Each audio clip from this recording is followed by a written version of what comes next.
RDS et Balcourt présente le petit paquet. C'est ça, qu'est-ce que c'est ça?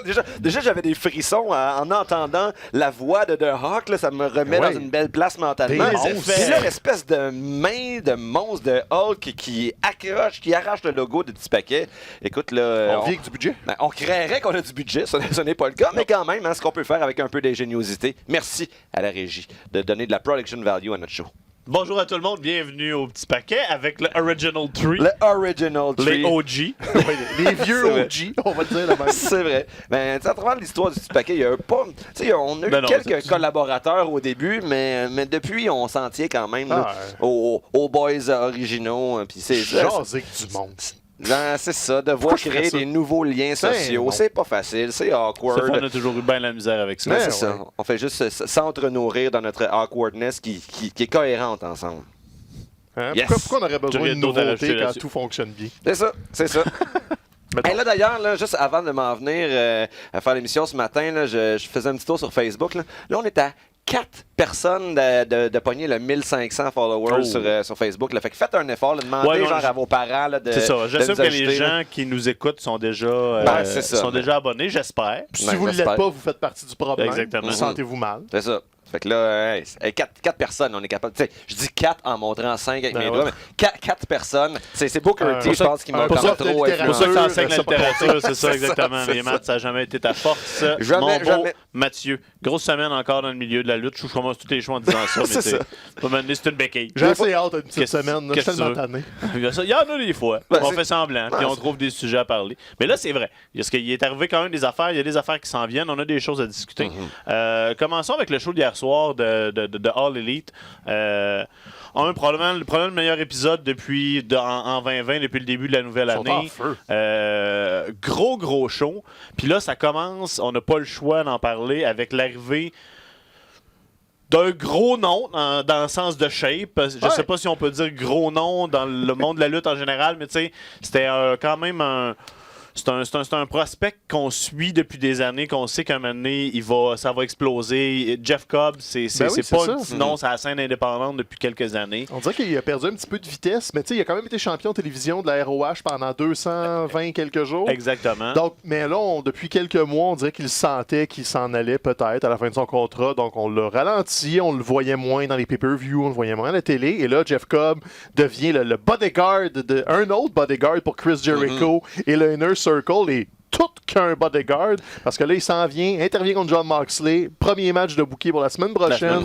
Contre Jon Moxley, donc par la grande porte, le Jeff Cobb rentre à All Elite comme un méchant. Normalement, le Jeff Cobb, il est plus du côté des gentils, le monde l'aime beaucoup. Fait que je pense qu'on voulait casser cette image-là tout de suite du gros gars athlétique qui fait des flips, qui est un peu... il y avait une bonhomie un peu, Jeff Cobb, qui était par défaut. Parce que là, c'est lui que tu confondais souvent avec Keith Lee. C'est moi, ça qui est de la misère. Ça, c'est Frank. Frank avait bien de la misère, non seulement avec les couleurs, mais avec les grosseurs. Fait qu'il était comme juste, c'est Keith Lee, c'est pareil. Moi, j'avoue, je connaissais pas vraiment Jeff Cobb avant, mais quand je l'ai vu hier, je mélange les gros monsieur. Je peux pas faire autrement que de me dire, c'est Rhino avec la face de Bo Dallas. C'était lutteur-là. C'est pas mal. Comme la shape de Rhino, la face, justement, quand tu parlais de bonhomie, il y a quelque chose de sympathique dans ses yeux, mais là, effectivement... C'est vrai qu'il a la shape d'un jeune Rhino. C'est ça. Mais on le présente comme un méchant, comme tu disais. Bon, la semaine prochaine, son premier match, ça va être contre Jon Moxley. Évidemment, Jon Moxley, c'est l'aspirant à Chris Jericho. Il a besoin d'accumuler les victoires. Et donc, je serais quand même curieux de voir comment est-ce qu'ils vont booker ce match-là, parce que ce serait quand même surprenant qu'il fasse perdre Jeff Cobb à son premier match. John Jeff Cobb.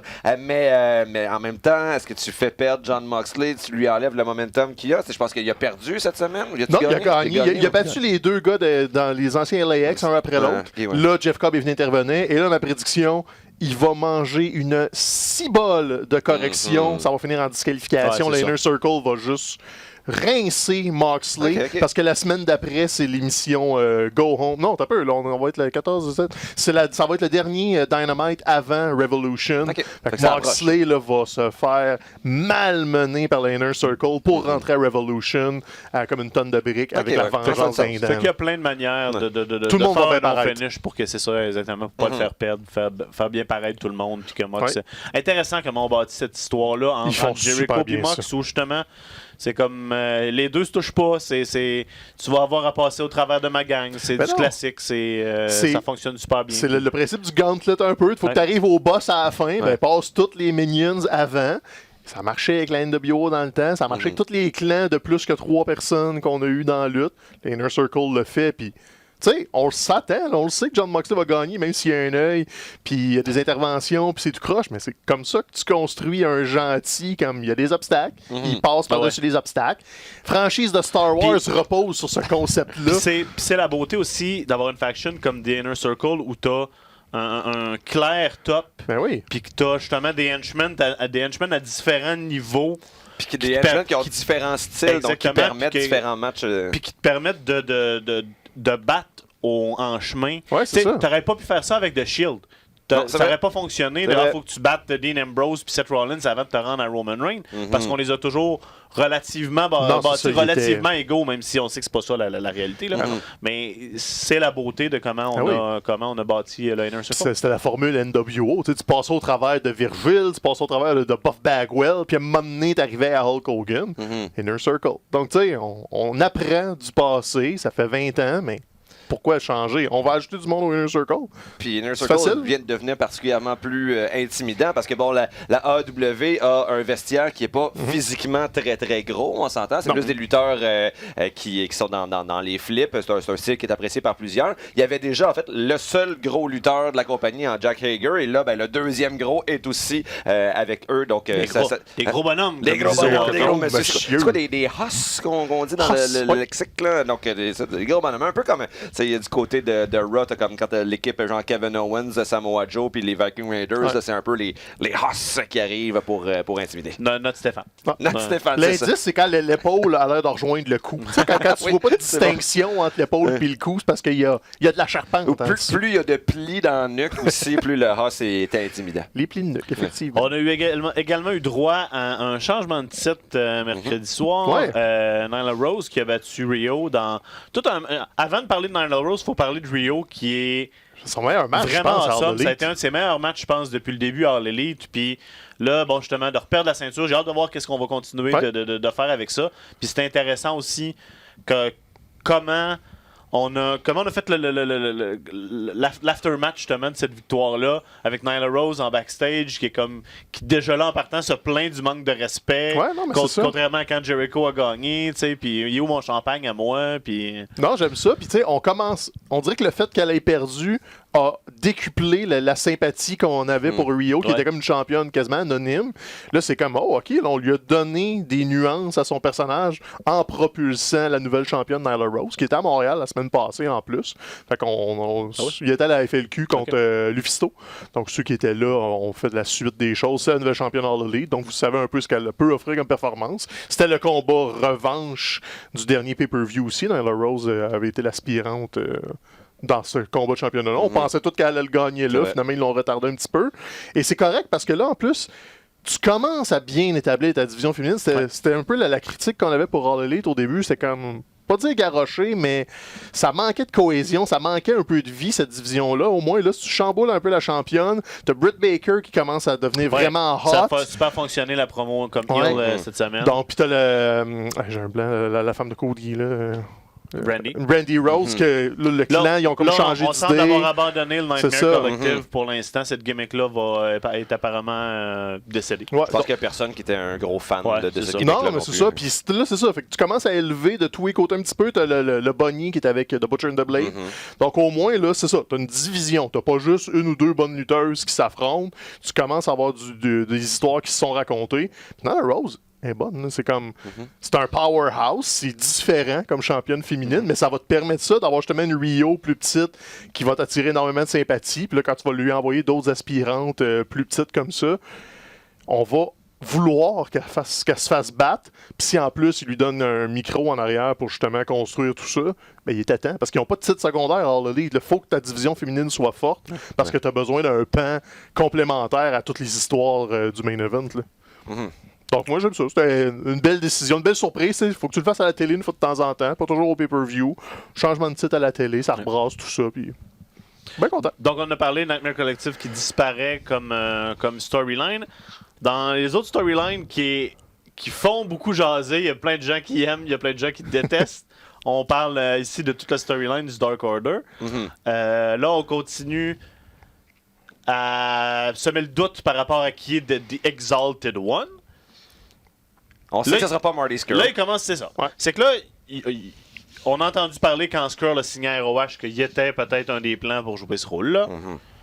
Là, Matt Hardy vient de se faire sortir probablement de la télé. Son contrat de WWE se termine au mois de mars. Commence à faire des petits teasers là-dessus.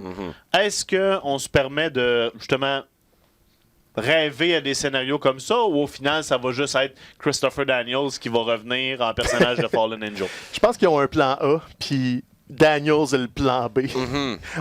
On le sait pas, on n'est pas dans le secret des dieux, mais tout a l'air à pointer vers on va prendre notre temps, puis si notre plan A se déroule comme on veut, que ce soit Matt Hardy ou quelqu'un d'autre, c'est peut-être pas Matt Hardy le plan A, mais je pense qu'il y a une figure en tête pour être le plan A, puis on installe le plan B, Christopher Daniels.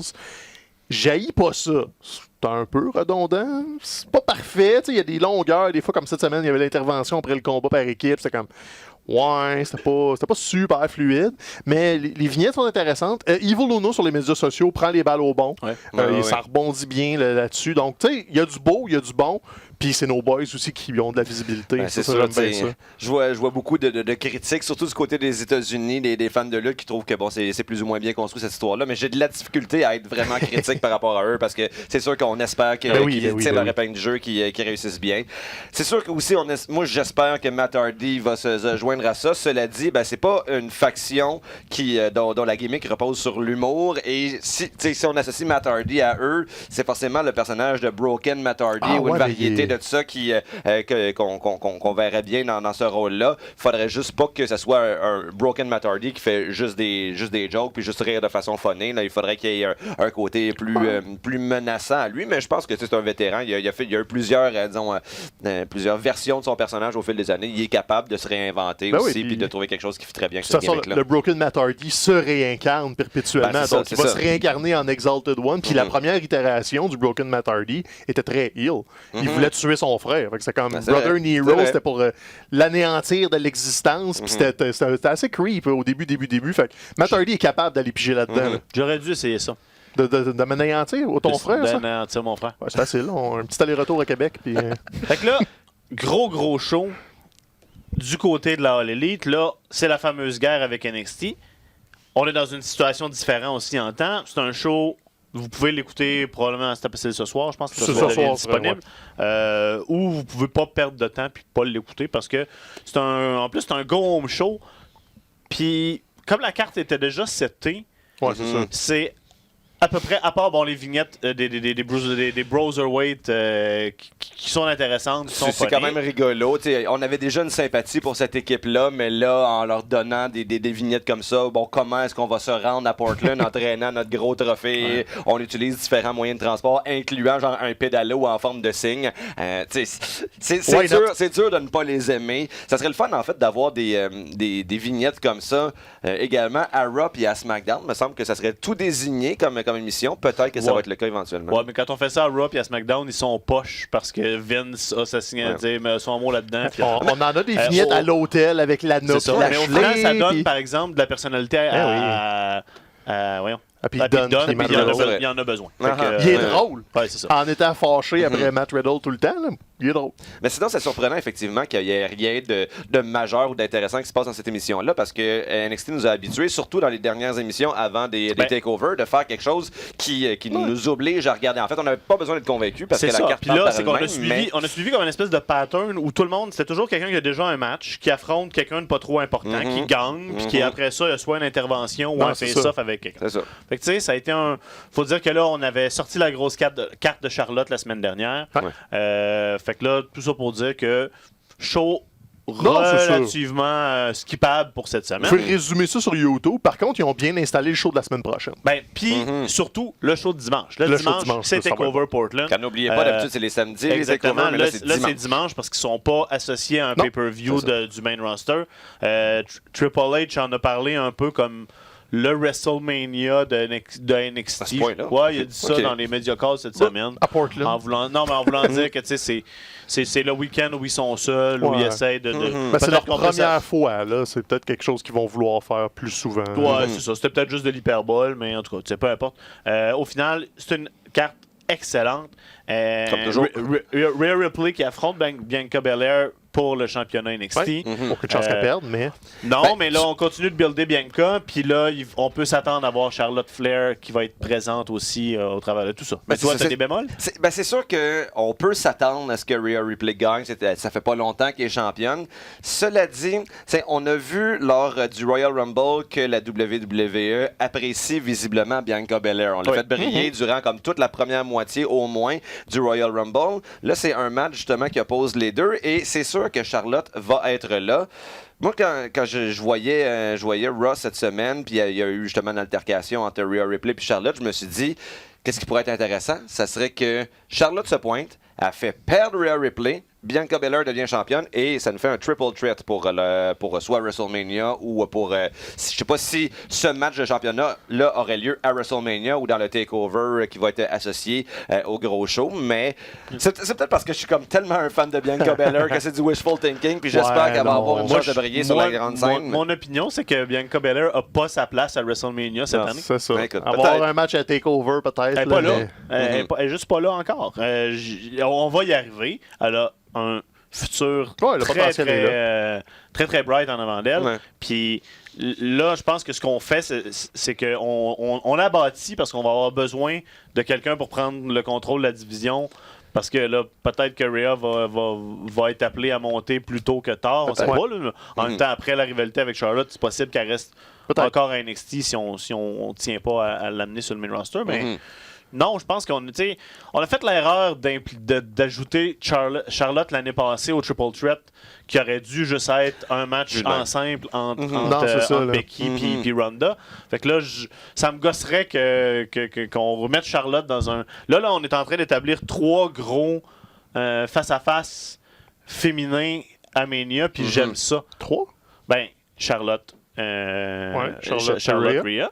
On va avoir aussi Shayna contre Becky. Puis là, tu as toujours Bayley qui est championne à SmackDown. On sait pas qui. C'était ça ma question. Le 3, là, elle fait rien, Bayley. Elle est championne. C'est le scénario idéal pour faire un one-on-one avec Sacha. Ça serait le bon plan. Ça, c'est le pion qui est encore flou. Mais tout ça pour dire que moi, j'aime ça. Pas de... Parce que les triple threats, là, souvent, c'est il faut pitcher du monde. Il faut pitcher du monde pour qu'il soit sur la carte. On s'entend que c'est un peu ça. C'est comme on n'a rien à te faire, fait qu'on va te mettre dans le match aussi. Puis, non, il y a des Royal Rumble pour ça. À part quand il y a des raisons comme bien précises que l'histoire est vraiment racontée à 3, mais j'aime ça, moi, le concept qu'on pourrait avoir 3 match important pour les 3 ceintures féminines à WrestleMania. Puis sinon, il y a 2 scénarios. Parce que, le Rhea Ripley, c'est Becky l'année passée. Ça se dit pas toujours bien, ça. Ça sonne comme un tape qui recule. Mais c'est ça. Mais c'est Becky l'année passée. Elle est red hot. Là, comme vraiment le fusil dans le dos. Il n'y a aucune chance qu'elle perde son championnat. Peut-être une disqualification juste pour étirer la sauce, mais c'est parce que tu as 2 options avec Charlotte qui s'en va à l'NXT. Soit tu as ce combat-là à WrestleMania, ou tu termines TakeOver Tampa avec Charlotte contre Rhea Ripley comme combat principal. Tu as ces 2 cartes-là, au lieu de la perdre dans le début de WrestleMania, tu peux faire le statement de « Pow, je finis mon TakeOver avec ça ». Je sais pas, on a eu un match de championnat NXT à WrestleMania l'an dernier, si je me trompe pas. Le championnat NXT à WrestleMania, je suis pas sûr. Adam Cole était à WrestleMania, mais il défendait pas son... J'ai un blanc, là, mais moi, je pense que si on est pour faire une place, justement, à un combat NXT sur le 8 heures de WrestleMania. Oh, ça peut être ça, c'est clair. C'est sûr qu'on va le donner à Charlotte. Mais tu as clairement l'option. Si tu veux continuer à mousser, à regarder NXT le mercredi, tu fais ton statement, TakeOver, ça termine par mes 2 puis là, apparemment, la présence de Charlotte, puis qu'on aille dans cette direction-là, c'est 100% dans le but de booster NXT. Là, on commence à... on a gagné vers la fin de 2019. Une fois ou deux, la guerre des ratings. Puis là, quand All Elite sont revenus en force après leur break en début janvier, depuis, ils clenchent à tous les jours. On gagne partout sauf dans la démo 50 plus, là, je pense, parce que mais... les gens plus âgés en général écoutent plus la WWE. Écoute le USA Network, j'imagine, mais c'est même pas une démo qui intéresse les gens de toute façon côté publicitaire. Les démos importantes sont toutes alors. Donc, ça veut dire que c'est une des réactions au succès de All Elite. Donc, ça va être intéressant à suivre s'il va en avoir d'autres, puis si on va continuer à. Ouais, c'est pour ça que moi je me dis que si le but de la rivalité entre Charlotte et Rhea Ripley, moi aussi je l'aime ça, c'est justement de mousser NXT, ben il faut que le match ait lieu au TakeOver et non pas à WrestleMania, me semble. Mais, en tout cas, si tu veux que le monde soit faut que tu le mettes à WrestleMania pour qu'il le voit, puisse le regarder, faut que tu le mettes à WrestleMania. Ça, le monde n'écoute pas NXT TakeOver. Ouais. Il faut qu'il se chevauche, il faut que Rhea aille à Raw, puis il faut que Charlotte vienne à NXT. Faut que tu mélanges un peu pour aller chercher le plus de monde possible. Mais ouais, c'est peut-être à WrestleMania qu'il faut que tu le fasses aboutir. Mais nous autres, on écoute TakeOver. Les gens qui écoutent le podcast présentement écoutent TakeOver. Puis de ne pas écouter NXT TakeOver, c'est une aberration pour toutes nous autres. Mais il ne faut pas oublier que in the grand scheme of things, là, quand tu regardes ça large, là, c'est une minime portion. C'est ça. C'est ce qui fait que des fois, quand un lutteur NXT spot sur le main roster, t'as certaines foules qui vont réagir différemment, mais t'as certains endroits, c'est comme c'est qui ça? C'est peut-être mon inconscient en fait qui essaie toujours de trouver des solutions pour écrémer le show de WrestleMania qui est toujours systématiquement trop long. Moi aussi, là. Mais j'enlèverais 4 heures. 2 soirs? Le 2 soirs de WrestleMania, je sais pas. En tout cas, ça sera pas cette année, ça sera visiblement pas l'année prochaine non plus, parce qu'on a annoncé cette semaine là, officiellement que ça aurait lieu à Hollywood. Donc avec The Miz qui dit si je main event pas ce WrestleMania-là, je démissionne. On verra bien. Ciao, bye, il y a quand même du temps d'ici là, on verra bien. Prédiction, je me sens safe quand même. Tu main eventeras pas WrestleMania. OK, pendant qu'on est là, Reigns et Becky étaient justement en Californie pour mousser cette annonce-là. On a parlé beaucoup à Reigns. On lui a parlé d'un affrontement potentiel contre The Rock, puis il dit oui, c'est toujours intéressé. Si la foule veut ça, il dit l'année prochaine, ici à Hollywood, à la maison, ça serait peut-être... c'est sûr que la foule veut voir The Rock, là. On s'entend. Fait que là, il faut trouver une manière il faut virer Roman avant le... À moins qu'on fasse... Tu le fais quick, juste le temps de l'affrontement, mais c'est sûr que Reigns et UE s'y affrontent Rock. Once in a lifetime. 2 fois. 2 fois. 2 fois. C'est facile. La fille de The Rock est signée au Development Project. Tu l'amènes dans le ring, t'as présent. Spear! Non plus! Elle est signée où? Au centre de développement de la WWE. Parce que tu as reculé un autre temps. Je sais. Je pensais à ma prochaine phrase, puis j'ai oublié de finir celle que j'étais en train de dire. Facile, le heel turn. Là. Détruis l'enfant. C'est sûr. En plus, son nom, c'est Pebbles, la fille de The Rock. Son surnom, oui. Ouais, son surnom. C'est quand même cute. C'est touchant. L'autre match féminin, Dakota Kai contre Tegan Cox.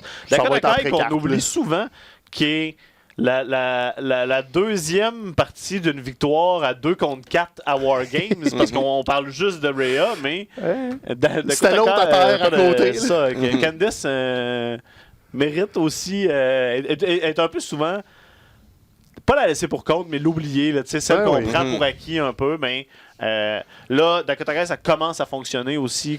Elle avait besoin d'une victoire parce que depuis qu'elle est méchante, ça n'a pas été, disons, une histoire très convaincante. Moi, j'ai encore de la difficulté à la trouver crédible comme méchante. Là, je trouvais Dakota Kai tellement bubbly. C'est la nouvelle Bayley, là, essentiellement, à NXT. Et là, elle avait besoin justement d'un moment de crédibilité comme ça. Alors, l'épisode de cette semaine lui a un petit peu donné. Et là, Candice risque encore là, comme dans ce que je viens de dire, d'être le 15, prend un win contre Candice pour qu'on continue à t'établir comme méchante. Quand on va avoir besoin de Candice, elle va être là. Mais là, pour l'instant, elle sert de faire valoir à plein de monde. Ça, c'est un peu malheureux. Championnat par équipe NXT entre les champions Bobby Fish, Kyle O'Reilly de Undisputed Era et les Broserweight. Ça risque d'être tout un match. C'est peut-être que l'histoire de ce takeover-là, qui avait déjà commencé à être raconté il y a de cela quelques semaines, c'est vraiment la descente aux enfers de Undisputed Era. Je pense que oui. Donc, d'après moi, peut-être que les champions de la Dusty Rhodes Classic devraient remporter le championnat par équipe, puis peut-être aussi que Adam Cole, plus tard dans la soirée, va perdre contre Ciampa. Je pense que c'est la meilleure... J'adore Undisputed Era d'un amour sans limite. Je trouvais ça le fun qu'on ait une bonne partie de la dernière année durant laquelle c'était Undisputed Era qui avait tous les championnats, mais ça ne peut pas être éternel. Maintenant, on finit par stagner un petit peu. Et c'est quand même cool. En tout cas, non, on parlera de Ciampa plus tard, mais... Allons-y. En fait, c'est ça, c'est que c'est quand même c'est une preuve d'à quel point c'est un lutteur de talent exceptionnel parce que personne, il y a de cela un an, n'était autant détesté que Tommaso Ciampa alors qu'il était champion. Et maintenant, il n'y a pas grand monde qui est autant célébré que Tommaso Ciampa à NXT, à part peut-être Keith Lee là, qui est bien hot ces temps-ci. Mais donc, c'est. Puis sans avoir tant changé de choses dans son personnage, juste comme il a déplacé un petit peu, il est moins vicieux si on veut, mais il a le même mean streak, le Blackheart. Donc, je pense, d'après moi, Adam Cole devrait perdre contre Ciampa, ça c'est sûr. Puis pour les championnats par équipe, on verra, mais allons-y all in. Le destin de Tommaso Ciampa est toujours intimement lié à celui de Johnny Gargano. Puis là, une fois que on les réunit, qu'une fois que Gargano pardonne à Ciampa, ben Ciampa est redevenu gentil. Ciampa est gentil. Il suffit, puis on n'est pas à l'abri, que Ciampa se retourne contre Gargano dans les prochains mois. Cette carte-là est là pour ça va revenir faire ça. parce qu'on ne l'a pas eu, le gros... on en attendait un dernier match entre ces deux-là qui nous a été enlevé à cause justement de la blessure de Ciampa. Fait que c'est pas impossible qu'on retourne là éventuellement. Mais c'est bien de prendre son temps. Puis c'est ça, c'est que Ciampa pouvait pas revenir méchant parce que tu l'as quasiment montré à l'écran. Ben, ils l'ont montré à l'écran, la collade quand Gargano était à NXT TakeOver Brooklyn. Puis c'était, tu sais, OK, tu t'établissais que quand il va revenir, le monde va être content, même si c'était le pire assault de l'histoire. Dès que tu as le vidéo package d'opération, ben oui. Tu sais que ça vient faire. Il avait lui-même souligné sur Twitter le lendemain comme There goes all my heat. Donc effectivement, c'est impossible pour lui de redevenir méchant après ça. Il l'a repris, puis en pic, là, parce que sérieusement, il s'est refait du heat, mais positivement. Puis c'est ça, le Daddy wants Goldie back, mais c'est pas pour la voler. Et ce sont deux hommes que moi, personnellement, je pense, n'ont pas d'affaires sur le main roster. Ciampa et Gargano devraient rester à NXT, devraient être le backbone de NXT pour les prochaines années, continuer de raconter des superbes histoires dans le ring et à l'extérieur du ring. C'est deux lutteurs extraordinaires qu'on va tuer si on monte sur le main roster. Donc, laissons-les là où ils sont peut-être au pic de ce qu'ils peuvent faire. Pas qu'ils n'ont pas ce qu'il faut eux, personnellement, pour être une méga star sur le main roster, c'est juste que, à cause de leur taille, Vince va jamais les mettre dans des positions. Puis il y a tellement de monde dans le main roster déjà. C'est déjà difficile pour ceux qui sont là présentement de tirer leur épingle du jeu. Alors, eux, ils ont une place de choix à NXT aussi bien en profiter. Puis ils souffriraient par la comparaison. Parce que DIY, on capotait nos vies contre Mustache Mountain. C'est tout du monde du même gabarit. Mais tu mets DIY contre Roman Reigns en équipe avec peu importe. Ils ont l'air de deux nains. C'est comme ça les avantagerait pas. Puis le Heat va mourir. C'est ça. Tandis que là, Ciampa va, s'il bat Cole, le toit va sauter. Là, donc, c'est comme, laisse-les là, fais de la bonne TV à NXT, entretiens tout ça, puis c'est correct. Là. Puis t'as des gars qui sont faits pour le main roster, là, qui vont y arriver. Comme là, j'aime qu'on continue d'attendre avec Dream, parce que ça fait du bien, il continue d'apprendre la business, puis il continue de prendre l'expérience, puis c'est très bien, mais Dream a tout le potentiel et a la gimmick, a la shape pour être un succès sur le main roster. Peut-être pas en main event level, mais en tout cas être un mid-carter qui fera un bon bout de chemin là. Puis là, justement, Keith Lee, parlons-en, il affronte Dominic Dajanovic. On a déjà eu ce match-là. Dominic qui? Dominic Dajanovic. C'est toi la cassette. Avec les noms russes, il faut juste que tu dises des syllabes rapidement. Puis, je pense qu'avec un hitch à la fin, c'est plus comme les Balkans, serbes. Ouais, whatever. Bref. Les noms de l'Est. C'est ça. C'est pas la première fois qu'on le voit, ce combat-là. Exactement, ça avait été awesome quand il s'était affronté à la TV. Puis là, sur le pay-per-view pour la ceinture nord-américaine. Avec Keith Lee, que le monde ont commencé. Au début, le premier 6 mois de Keith Lee, c'était comme... Ouais, on le connaît pas. Ce Keith Lee-là, il est impressionnant. Mais là, ça a embarqué. Puis le Basket My Glory, de plus en plus. Puis là, c'est ça. Le spot au Survivor Series, le petit spot au Rumble, championnat nord-américain. Puis là, Keith Lee est comme... Oh, là, il rentre dans la place, puis tu sens que l'ambiance change. Fait que là, on va revoir le même combat que de Dillia, je pense que ça fait déjà 6 mois de ça. Mais là, avec cette anticipation-là, ça risque d'être très solide. Yes. Je pense qu'on ne se comptera pas d'histoire. Dijakovic ne va pas gagner Non, ce il y a match-là pas non beaucoup plus. de Là. Justement, Lee est tellement hot qu'il faut battre le fer quand il est chaud. Oui. Mais ça va être justement un match qui va contribuer encore une fois un peu plus à cimenter sa legacy. Ouais, On veut, puis c'est pas ça pourrait être son le combat héritage. de la fin de semaine. Si c'était pas Ciampa Ah ouais, à ce contre Cole, je pense qu'ils vont tout péter.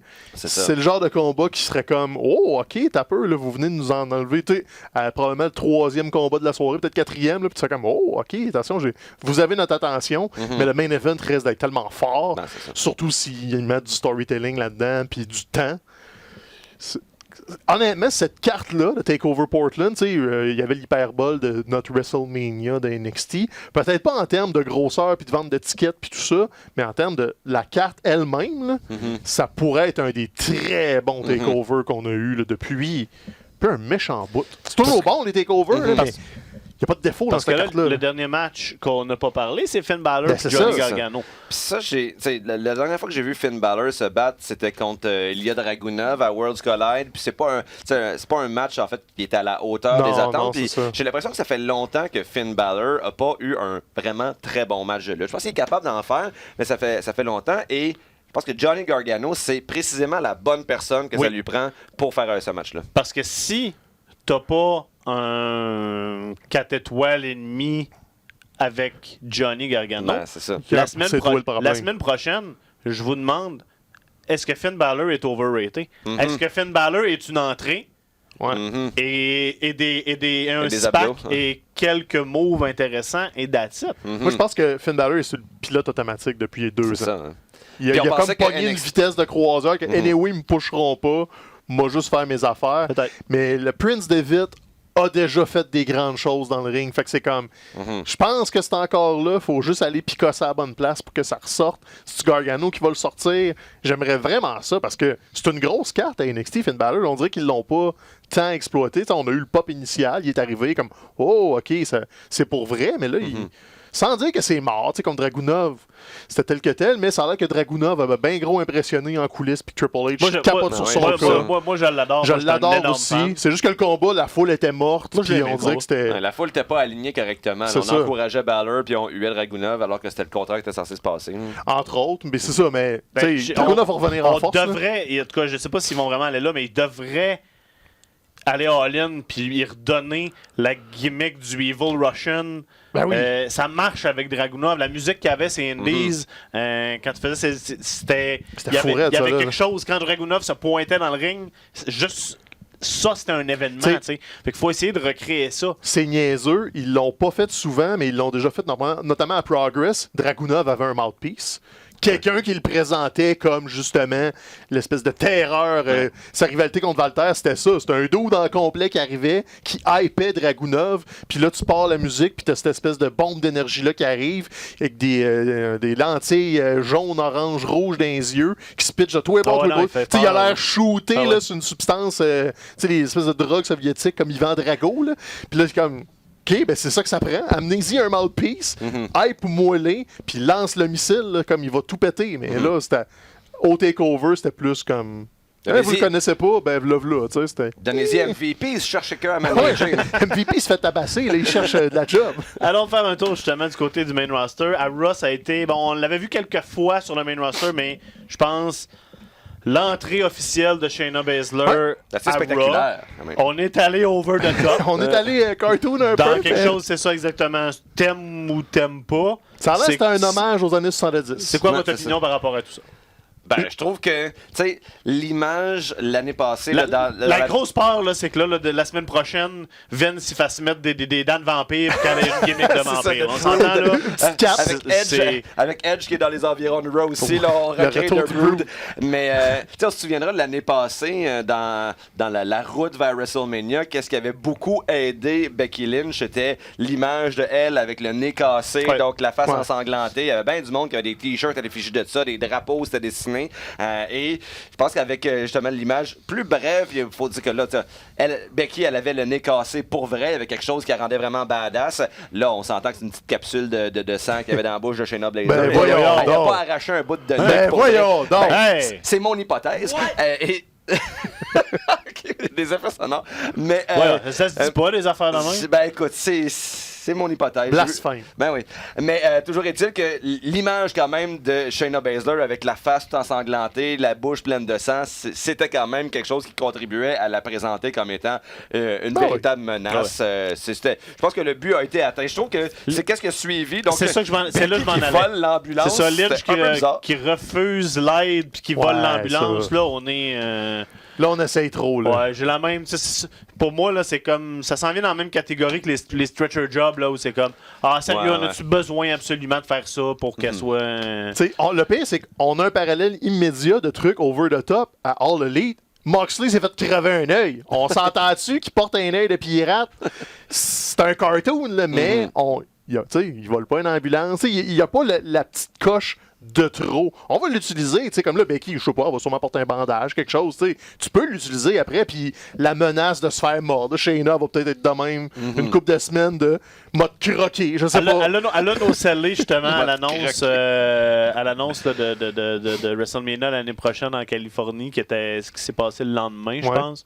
Bon. Elle avait un beau coup tout propre. Elle a no-sellé là, mais c'est off-TV, là, c'est juste, je dis ça en joke. Non, c'est peut-être qu'il trouvait que ça weird qu'un tapis rouge allait arriver là avec un gros bandage. Dans le coup, ça fait très... Qu'est-ce que t'es-tu fait pousser des marches, quelque chose? Non, c'est un angle. Je me suis fait mordre. Fait que tout ça pour dire que bienvenue à Shayna sur le main roster. Puis ça risque d'être un gros affrontement à WrestleMania. Bel ajout, parce que sinon, je voyais difficilement qui était assez crédible à Raw présentement pour affronter Becky. Par exemple, on est à 2 mois de WrestleMania. Est-ce que cet affrontement, est-ce qu'on va avoir un Part 1 à Elimination Chamber puis un Part 2 à Mania, selon vous? J'espère que non. Je pense que peut-être que Shayna va falloir qu'elle se qualifie d'une façon X. S'ils font Elimination Chamber féminin, par exemple, je sais pas, c'était peut-être dans les rumeurs. Donc, si c'est ça la carte, tu y fais gagner ce combat-là, tu confirmes le match contre Becky après. Quitte à mettre Becky dans le Chamber, puis tu trouves une façon d'alimenter tout ça.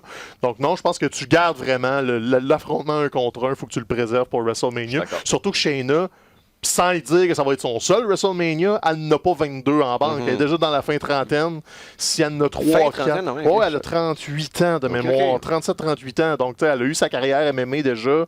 Donc, c'est quelque chose sur le tard pour elle. Il faut que tu en profites maintenant. Puis tu fasses quelque chose de gros.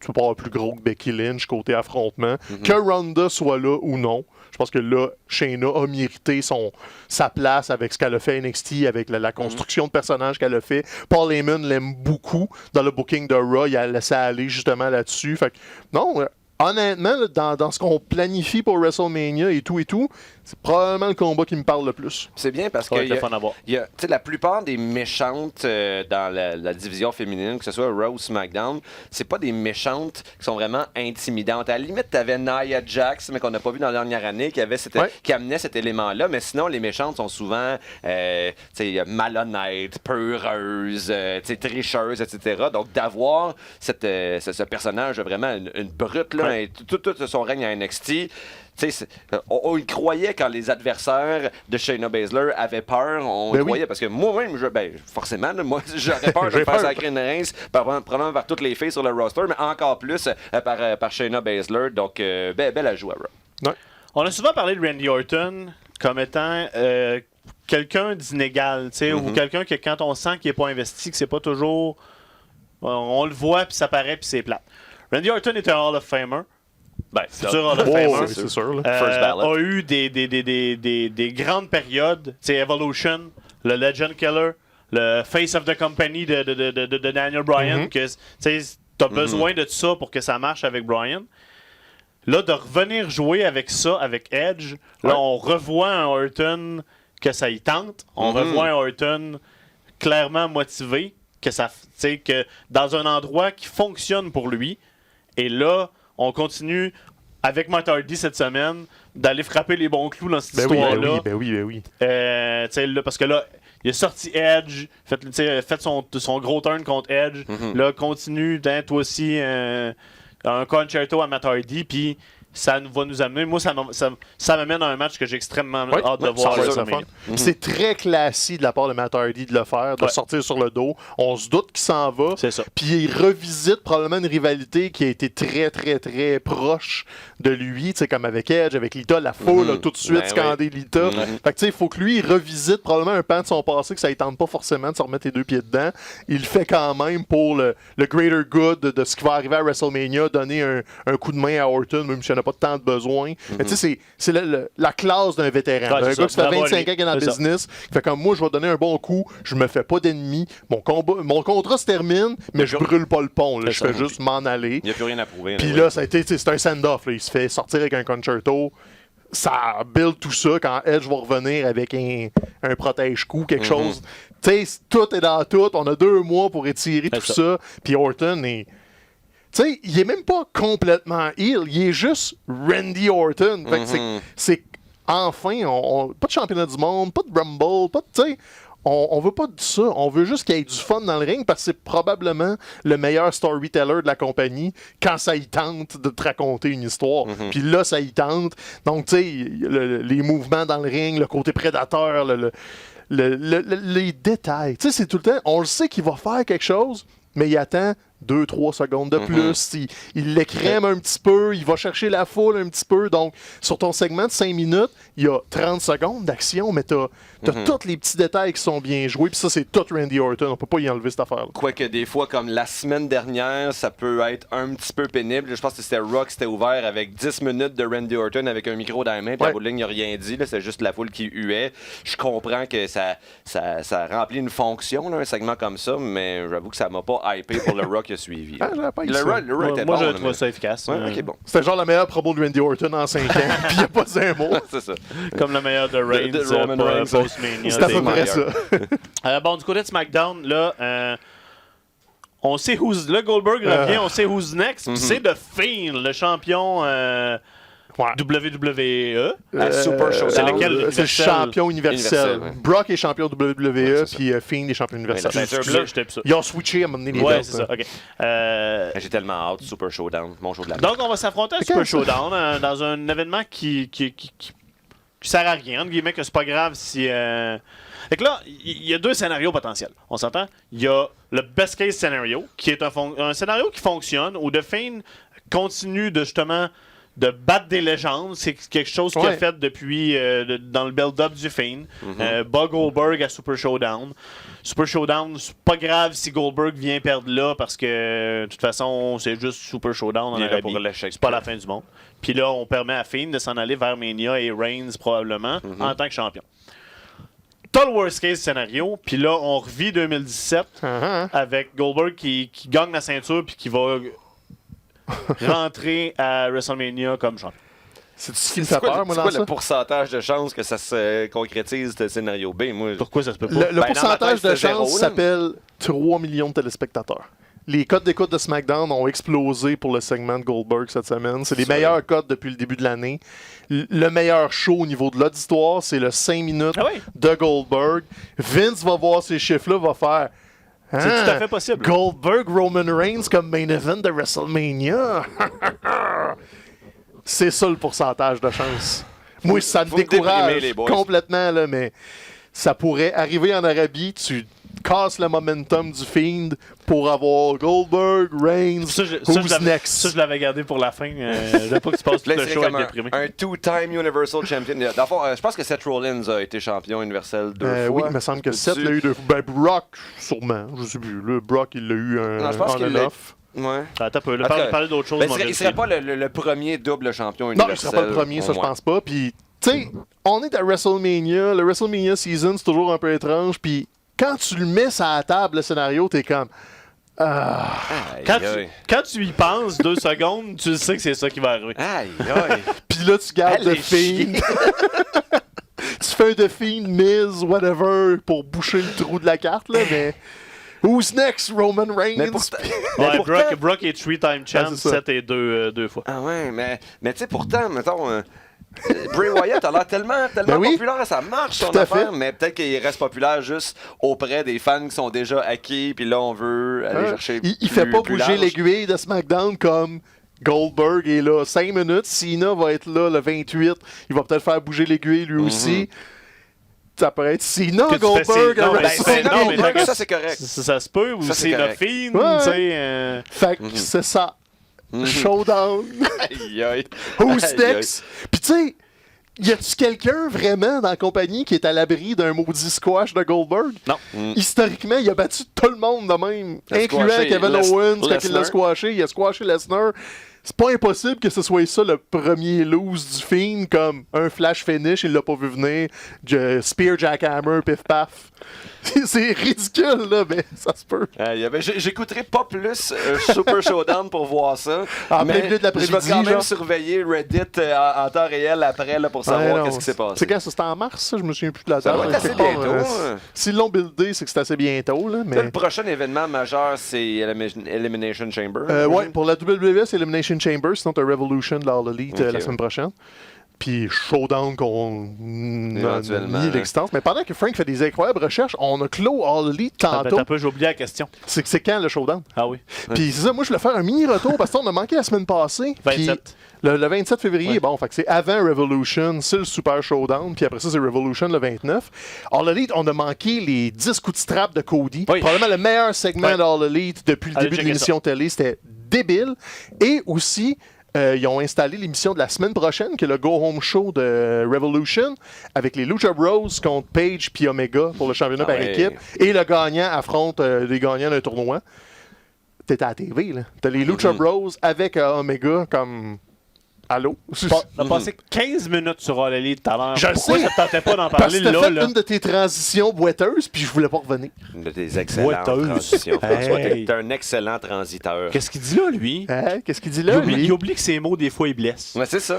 Ben, c'est ça. Mais Non là, à l'intimidation. Je cachais Be a ta star. recherche. Ben, je suis une star. Je meublais le temps pendant qu'il niaisait sur le laptop. Bon. Attends un peu. Là, je vais vous lancer chacun vite, 2 minutes sur quelque chose. Otis, Mandy Rose, là, ça va être leur date vendredi. Toi, t'es all-in dans cette storyline-là. là. SmackDown, je trouve ça plate depuis, Ouais, depuis que c'est très vendredi à Fox. Je l'écoute bien gros au fast-forward. Mais puis jamais j'aurais cru que l'histoire qui me toucherait le plus, qui m'intéresserait le plus, concernerait Otis de Heavy Machinery puis Mandy Rose, deux lutteurs qui n'avaient pas vraiment de direction. Puis, tu sais, c'est comme... J'avais vu quelqu'un qui faisait le parallèle là, entre l'histoire de Lana puis de Bobby Lashley puis Rusev. Tu sais, c'était une histoire d'amour qui initialement se voulait sérieuse, mais que c'est tellement ridicule qu'on pouvait pas prendre au sérieux. Alors que de l'autre côté, t'as Mandy Rose puis Otis, une histoire d'amour qui se voulait une joke à la base, mais Otis est tellement attachant qu'on peut pas faire autrement que router pour que cette histoire-là se solde dans l'amour Ben oui. parfait. En plus, ça se déroule la Saint-Valentin, donc ce vendredi, demain, je pense que je vais écouter SmackDown, ne serait-ce que pour voir qu'est-ce qui va se passer avec Otis et Mandy Rose. Ben oui, Donc, c'est pas- la lutte, des fois, c'est ça, Ah non, puis, puis ça, c'est bien fait. Il y a plein de choses que je veux voir. Tu sais, je veux voir Otis dans un suit un peu comme dans Dumb and Dumber avec des fleurs. Ah. Tu sais, mettons pastel, bleu ou orange. En plus, ils ont fait un petit montage avec Ah la ouais. musique cette semaine, comme lui qui se prépare à sa date. C'est Écoute, merveilleux. fait que soit ça, soit il l'attend dans une chambre, dans un lit en forme de cœur avec des roses partout, ou tu le fais sortir d'un gros gâteau, puis c'est lui la surprise de la Saint-Valentin. Oh. Tous ces scénarios-là me parlent beaucoup. J'ai hâte à Saint-Valentin où dans- tu vas me sortir d'un gâteau. Ça va tu vas un être gros la surprise. gâteau, par exemple. Pas pire gâteau. Quelque chose encore mieux, un lit en cœur rempli de jambon. Hey, là, je vais arrêter de te dire des belles affaires comme ça, là, je vais tout t'exciter. là. Eh, En boy! cette semaine, Stéphane, c'était New Beginnings, la New Japan, Oui. comme premier pay-per-view après Wrestle Kingdom, puis ça a été encore là tout un show qu'on encourage les gens à aller regarder. Ouais, là. première défense du titre du Double Champ, Naito. Fallait Ouais. voir comment il allait diriger tout ça contre Kenta. Et ils sont allés le gros attirail pour que Naito soit la figure face sympathique. Intervention du Bullet Club, le Blade Job.